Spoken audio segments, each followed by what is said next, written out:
From the Tennessee Valley Weather Channel, this is your weather at noon.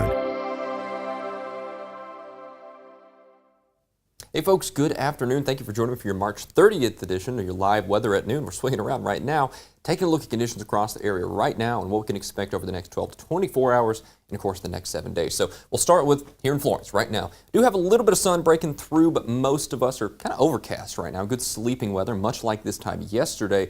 That being said, there is a key difference. More moisture in the area. Dew points in the 60s now, so it's kind of humid out there. Definitely feels like a spring day in that respect. Temperatures in the lower 70s right now. Winds out of the south about 5 to 10 miles an hour across the Tennessee Valley. Hopping across the state line into southern middle Tennessee, it's the same situation. Taking a look at one of our newer cameras here in Savannah, courtesy our good friends over at Hardin County Emergency Management and HazCams. Lovely new camera here. Temperatures in the lower 70s there. Dew points in the 60s as well. So that gap is closing. More moisture in the area and clearly overcast conditions with some showers ongoing, even a couple of rumbles of thunder so far through today. Now, we still do have that chance through this afternoon and evening of a few rumbles of thunder and some of those showers, maybe even a locally heavy downpour or two across the area. But this is not the stuff we're really too worried about. This is not severe weather threat. So if you have any errands you want to run here after church over the next few hours, I'd say go ahead and do them, right? I don't think this is going to be the major stuff. Keep that umbrella on hand, that much is for sure. But we'll be back in the mid-70s here in due time, just over the next few hours. So I think today,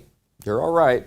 Go ahead and do what you need to do. Now, as we head through tonight, that's where things start to change, right? We've been talking about this for the last few days. Our severe weather risk really maximizes after sunset and before and just up to sunrise. So this is very much an overnight thing. Level 3 out of 5 risk for all of the Tennessee Valley. Matter of fact, if I step off here, you can see that extends all the way down to the Interstate 59 corridor, all the way up well past St. Louis, right? So this is a very big, broad type system that we're dealing with here. And of course, Tennessee Valley is in the midst of that. So let's walk through the timeline and the threats exactly. First things first, the timeline. Like I said, this is very much an overnight situation where we first start seeing the signs of severe weather chances in southern middle Tennessee and northeast Mississippi.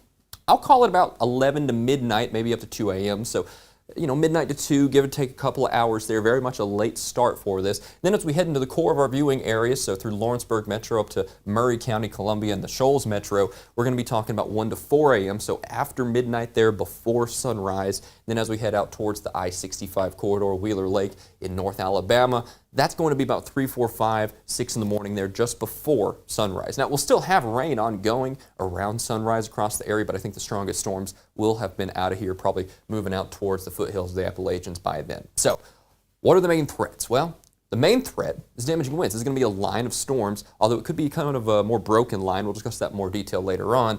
Damaging winds 60 to 70, maybe up to 75 miles an hour possible. Doesn't matter if that's 75 miles an hour spinning or 75 miles in a straight line.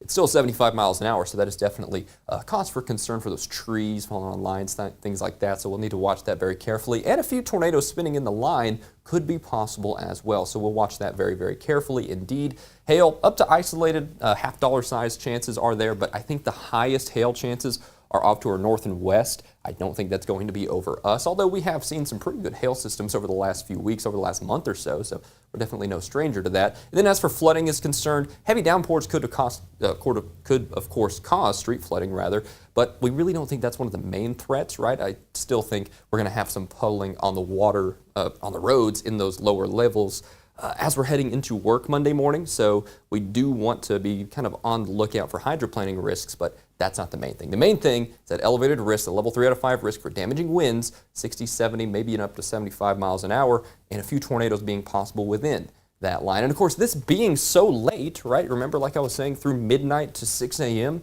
you're going to want to have a way to get warnings. First things first, if you want to stay in touch with us, if you do get a warning, scan this code. If you don't already have our app, it's on the Google Play Store and the iOS App Store. Always free all the time. If anything is issued, we'll be live and nonstop with you till the danger is over as far as tornado warnings are concerned. And of course, we give you updates during watches, things like that. We're always staffed on days like this and nights like this. Doesn't matter if it's 3 a.m. or 3 p.m., so we'll always have you covered there. I'll tell you a good way to get warnings.